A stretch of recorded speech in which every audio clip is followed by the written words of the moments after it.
अस्सलाम वालेकुम व रहमतुल्लाहि व बरकातुहू। रास्ते आसान हो गए कि मुश्किल से रास्ते आसान हो गए, दुश्मन भी ये देखकर हैरान हो गए। रखा जब प्यारे नबी ने जमाने में कदम, तो पत्थर भी कलमा पढ़कर मुसलमान हो गए।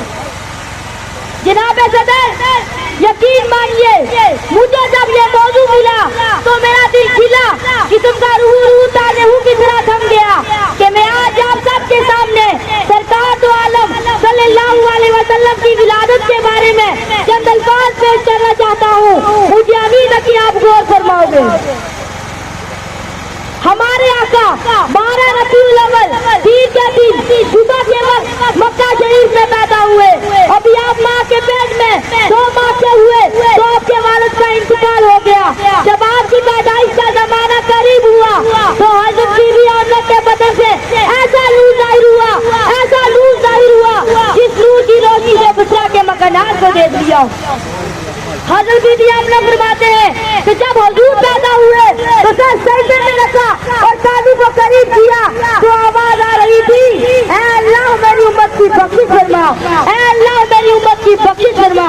जिस शान के साथ हमारे आका तशरीफ लाए हैं, ना आज तक कोई आया है ना क़यामत तक कोई आएगा। हमारे नबी की आहद से पहले लड़कियों को जिंदा दफना दिया जाता था, जानाकारी आम थी, कत्ल आम थे।